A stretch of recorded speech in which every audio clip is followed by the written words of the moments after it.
Well, good afternoon, everybody. I have got the slot just before lunch, so you're all probably thinking about your very hungry bellies. I am Lizzie. I'm a company culture coach, so I work across the UK and also internationally to help teams and businesses improve their workplace culture. And many of my clients don't want to do business as usual. So what I want to share today is through the progressive ways of working and my experience with working in the Netherlands and with Swedish organisations is actually how we can start to change work and change our mindset shift on the way we look at work. Because I believe that if we change our mindset about work, I've seen firsthand that not only changes who we are, but changes how we parent, how we teach, and how we create more sustainable communities. But the first thing I want to do, just to kind of get a little bit of energy back into the room, is to have a little bit of a pop quiz. I haven't got any gifts. This is purely going to be, you guys getting the merit of actually knowing some of these answers. So the first question I have is, can we remember the year the Nokia 3210 was released in the UK? Does anyone remember Snake, the old days of Snake? Does anyone try and harbour a guess? 92, 95, anyone higher or lower? 98, 97, oh, okay. It was in fact 1999. I'm sure many of you can remember your 3210. I certainly can. It was actually my first phone. Those good days. Can anyone guess the year that the organisational chart was established? Does anyone stab a guess in the dark about what that might? 1896. Any other higher or lower? 1906. 1906. 1722. Oh, there we go. We've got a good variety there. It was in fact 1854. So our organisational chart, the one thing that we all know very, very well, was actually established in the 1800s. It's the same operating model we're still predominantly using in most of our organisations today. Does anybody know who this guy is? Very serious, stern-looking guy. Bit scary. Anybody know any guesses? Absolutely fine if you don't. Anyone take a punt? It's absolutely Frederick Winslow Taylor. This gentleman is responsible for most of the management theories that we have in modern workplaces. So Frederick Taylor Winslow created scientific management back in the 1900s during the Industrial Revolution. And at that time, industry was booming. Factories were really starting to produce more and more. Capitalism was on the rise. So factories needed to be more efficient. They needed their workers to be more efficient. And so Frederick Winslow Taylor created scientific management and believed that workers were lazy and dumb. They needed managers to tell them what to do and managers to constantly look over them. And that is literally how his scientific management theory reads. And that's also how we manage most people in our workplaces today. Can anyone guess where these sentences have come from? I'll give you a moment to read them. In case you can't read them, I will read a few out. So insist on doing everything through channels. Never permit shortcuts to be taken in order to expedite decisions. Make speeches. Talk as frequently as possible at great length. Is it from the government? The government. Good one. Anybody else? Some people have often said schools or education, which always tickles me very, very much. This was actually from a sabotage manual from the 1940s by the CIA.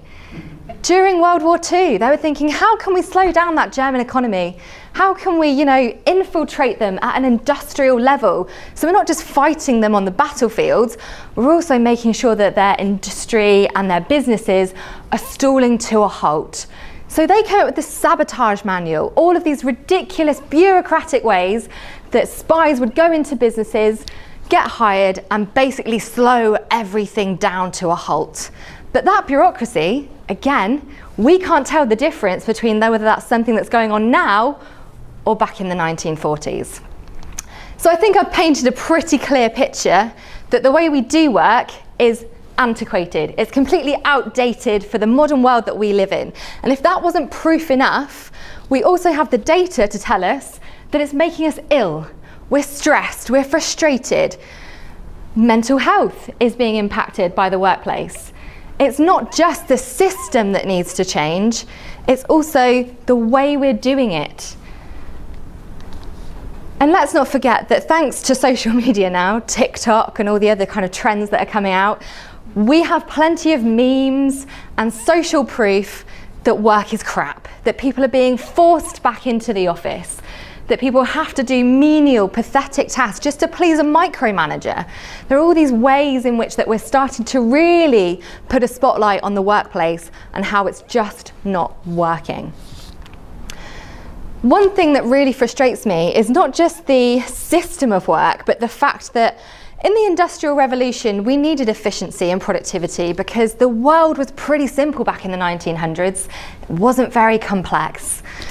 Now, if we put that focus on today, we have so much complexity to deal with. We have things going on globally that now impact us locally. We cannot be naive to believe that if something happened, let's say Facebook went down, what would you all do then? You know, there's things that happen that then have a bigger impact on us. But we keep being in this mindset of predictability when it isn't predictable. It's the same with 2020. I'm sure there are many businesses who had fantastic plans for 2020. I often smile at the 2020 vision marketing that was going on all over the place. And then those marketing plans, those business plans got put in the fire because everything dramatically changed within 3 months. And many have lost because of that pandemic, because they weren't able to shift and adjust, because they were thinking in that predictable way of thinking that we created in the 1900s, not for the now that we live in the volatile, in the complex. So what needs to change? You know, we've got this system that isn't working for us. We're in a world where anything could happen any day and it could impact our business, could impact us. So what do we need to change in order to maneuver work into this new world that we live in? The first thing is we need to stop living in this predictable command and control way of this hierarchical way of being. You know, we still organize work in a hierarchy. We still want the person at the top to make all of the decisions. That person gets frustrated. He's like, oh, I have to not only run this business, I have to make everyone's decisions for them. They get frustrated and the teams are thinking, well, I can make that decision, but I don't have the authority, the power to make that decision. It's not in my hands. My hands are literally behind my back about what I'm able to do. Instead, rather than this very rigid system, we need to adopt something that's more flexible, more agile, that actually creates more inclusion about the people in the room. You know, we see a lot about how diversity and inclusion is vitally important and it's an asset of innovation. But how innovative are companies? I love when companies say to me, we're really innovative, and I look at their organizational structure and go, yeah, you're really innovative, great. They're not innovative at all because they don't have the culture, they don't have the structure to be innovative. Instead, what we need to look at is being more agile, more flexible, creating systems of work where people are able to move, co-create, collaborate, make decisions, take risks, fail, learn quickly. Not constantly wait for decisions to keep going up the top. We also need to look at the way we do policies and procedures and the bureaucracy. You know, company handbooks are pretty much like the size of a Bible. No one reads those. People barely read their contract, let alone the handbook. So how can we simplify things? How can we co-create something that's simplified? By all means, there are legal processes that have to happen. There are legal procedures, but we don't have to create it in such a boring way. Like even marketing companies, most of them, you know, great at being creative, really crap at doing that part in their culture. I'm like, wow, that's gonna bore me to tears. That's bedtime reading.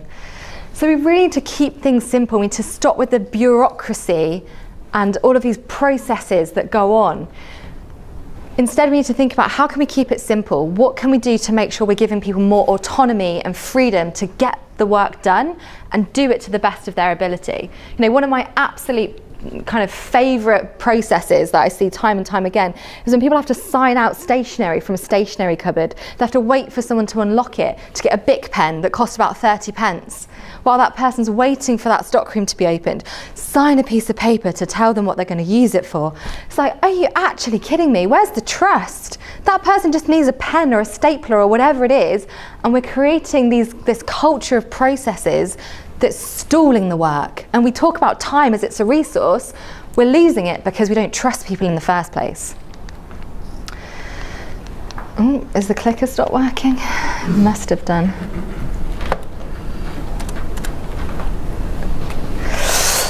And the last one is micromanagement. You know, having to oversee people in that very sort of tailored way. You know, having to micromanage, having someone constantly asking, what have you been doing today? What did you get done? Instead, we need to think about how can we self-manage? How can we create teams who are accountable to each other rather than accountable to a micromanager? Because a lot of the time, they're just on a power trip. You know, oh, can we all make sure we're on this meeting at 9 o'clock? Why? And then we're going to be on another meeting at midday. Oh, at lunchtime. Cool. You know, all of these things that happen just end up frustrating people, not being able to get the work done, because what we're not doing is we're not managing the work, we're managing the people. It's a completely wrong way round. So you might be thinking, Lizzie, some of these ideas that you're telling us, that just sounds like absolute chaos. Like, it just sounds like you want to like rip up the rule book of work and set it alight. Most of the time I do. It's really frustrating. But I believe that, you know, this isn't just a utopian fantasy where everyone gets to do what they want, no one has any bosses, and we're all skipping through tulip fields. No, this isn't a utopian kind of ideal. This is a realistic approach to the way we need to work. This isn't me on my soapbox. This is something that is happening all across the world. But for some reason in the UK, it's taking us so long to embed this way of working. We're very, very kind of outdated in the way we approach things.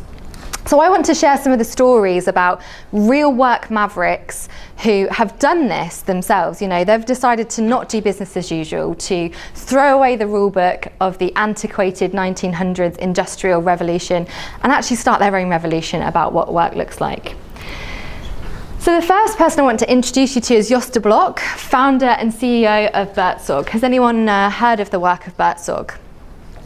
So Buurtzorg are a home care healthcare company in the Netherlands. So they do elderly care. So they go into people's homes to give them different types of care. As we know in the UK, our home care system is devastatingly bad. They really struggled through COVID. People are paid really badly. Not all of the experiences of patients are very good. It certainly makes growing old here in the UK look really fun.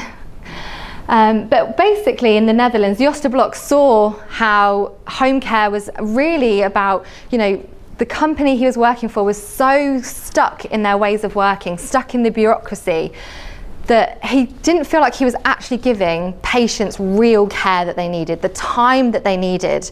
And he was frustrated because he's like, I've got to fill out these forms, I've got to do all these things. The company are so focused on me box ticking, I can't actually care for the person in front of me. And so he founded Buurtzorg in 2006 with an approach about, we're going to do things differently at Buurtzorg. So in 2006, they decided to throw away the rule book and they decided to create self-managing teams. They started with just 4 nurses. To give you some context, they have now 11,000 employees, but they started with 4. And what they did was decided, right, our purpose is to help people live more meaningful, autonomous lives. They wanted to make sure that they weren't just offering care, but they were offering a way of living.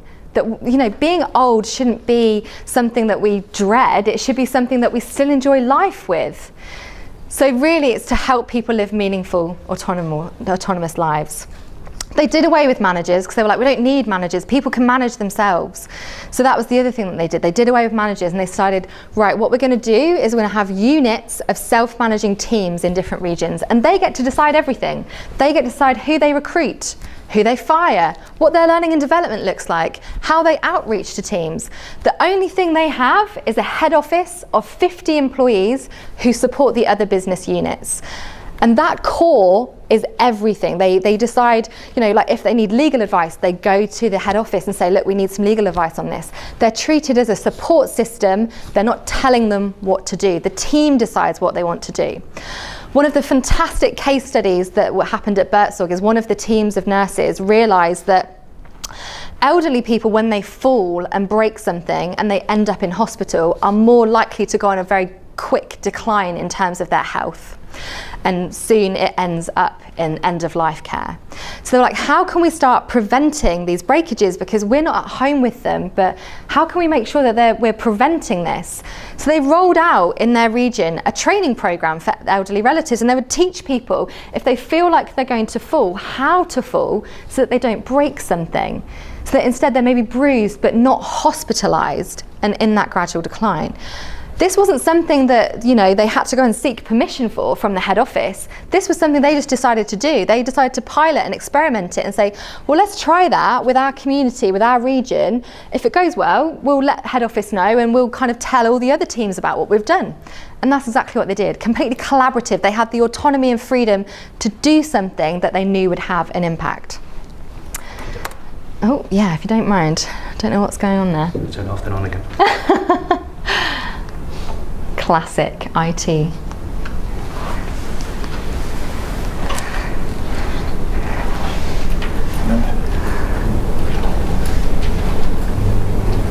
Some very dodgy connections.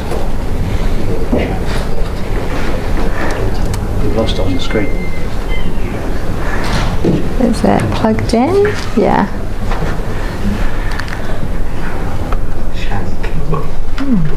You broke it. Laptop died. Broke it. When you get a second, once you have to log back in when it turns back on. We've got the slides in our books. There we go. Thank you. There we go. We'll continue with the book, if that's okay, while we get the tech back up and running. So the next one is Ricardo Semler, the next Maverick we'll talk about. And Ricardo Semler, I highly recommend his book, Maverick. That is something I would highly recommend anyone who's wanting to change the way they think about work to read that. It's quite old now. So Ricardo took over his dad's manufacturing company in the 1980s. He was 21 at the time. And when he went to go and work there, he thought, this place is dreadful. Everyone hates their job. Everyone, doesn't really want to be here. And I don't know whether I want to work here either, even though this company is going to be handed down to me. He's thinking, do I really want to come and work here? So when Ricardo took over, he decided, I'm going to do things differently. I'm going to do a more democratic style of management. I'm going to start giving more decision-making power to the teams and the workforce. So on his first day, he fired 60% of the managers. And from then on, it just became a gradual transformation process of becoming more democratic, giving more decisions, creating a space where people could actually impact their own work, have some autonomy in how things got done. And again, that was incredibly successful as they went from being 50 employees when Ricardo started to 5,000 plus now. It's a global organization, Semco. It's not just based in Brazil, it's all over the world. And some of the radical things that he did was even let people choose their own salaries. That sounds like an absolutely ludicrous thing to say, but choosing your own salary, rather than again having these really unequal processes that happen where we see inequality rife in pay. Pay transparency is something that the government is still really trying to roll out in companies, but there isn't any pay transparency, and pay inequality is really high. And a lot of the time when we have toxic work cultures, it's because there's unfairness going on around pay. Oh, that person's paid more than me, even though we do the same job. So that was another one of the radical approaches that they took.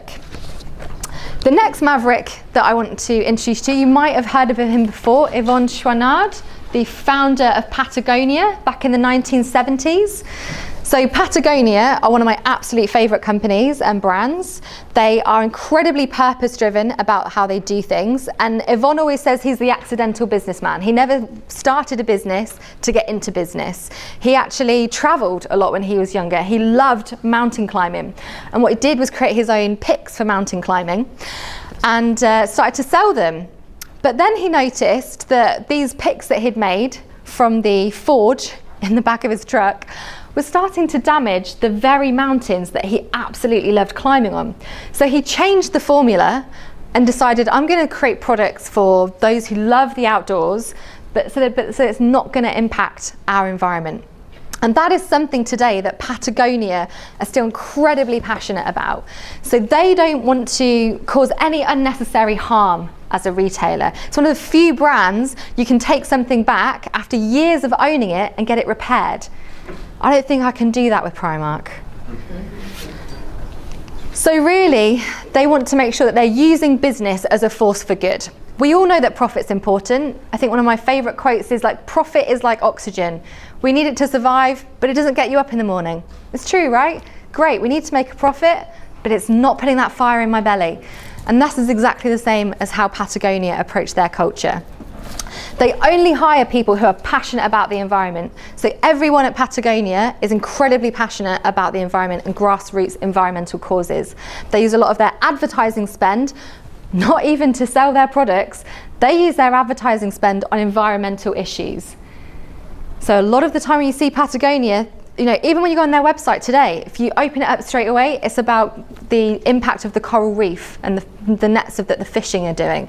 They're constantly using their platform to talk about what they're actually passionate about, because they know that the people that buy their products are people who also love the environment and love being outdoors and using those products. So what can we do is the big question. You know, you might not own a company, or you might not have, you might be on a solopreneur, or you might have a team. But there are two things I would really encourage you to do. So wherever you're at, the first is to try and experiment. Some of the things I've mentioned today are radical. They're radical because I want you to start thinking that not how we do things is the way we have to do them. We can try something different. So yes, the things that I've mentioned today are incredibly radical, and they've worked for those businesses because they've thought about, well, this sucks, how can we do it differently? So I want you to think, how can we do something differently? Can you create an internal experiment with your team? You know, even if it's a few of you, what tension or shared frustration gets on your nerves that you could maybe start to experiment with something? You know, one of the classics is meetings, running a better meeting, because meetings are a drain on people's energy. You often have someone who's always the most outspoken and the rest of them have to just shut up and listen. So can we do something differently in terms of our team? It only has to be really small. Try it for like 8 weeks and see what happens. The other thing is, if you are even, you know, part of a team, how can you become a brave leader is what I ask. How can you start doing things differently as an individual? You know, we always think, oh, I'm going to wait for someone else to do it. I'm going to wait for someone else to pick that up and kind of lead this. No, like, we need to create more leaderful organizations, not leaderless organizations. So, you know, maybe find your allies in something. Do your personal work, as Brené Brown says. You know, what is it that you need to do to show up to the best level of your capability? And also, you know, maybe join a movement. I'm really fortunate that as part of my work, I'm part of many different communities and movements who are trying to radically change the system of work. So whether that's the Reinventing Work movement in the UK, or the Be More Pirate movement. Those kind of movements are communities of people who are coming together to talk about, how do we change the system of work? How do we make sure that our cultures, the environments in which we're coming together to do impact, is actually a positive one, and we're making real change and real impact. And the last one is challenge the system. That's the one thing I always say. There is a reason we are all so frustrated with how things are, and that's because it's the system. There are some systems, you know, that have not changed. You know, the education system is another one that gets me on my soapbox. You know, it's still very Victorian in the way we educate children. Push information down their throats, hope they remember it. That's education. Congratulations, you're graduated. and then we lead them out into the world of work. It's amazing. It's a great system. It's not. It's crap. A lot of these systems are crap, and we need to change them. But it starts with us. It starts with being a brave leader and taking some real radical responsibility for how we show up in our workplaces as well. So tools, technology, you guys have heard a lot about that today. I think they're all great. They really are. But we can use them to our advantage, right? We can use ChatGPT. We can use all these other AI tools and technology for our advantage.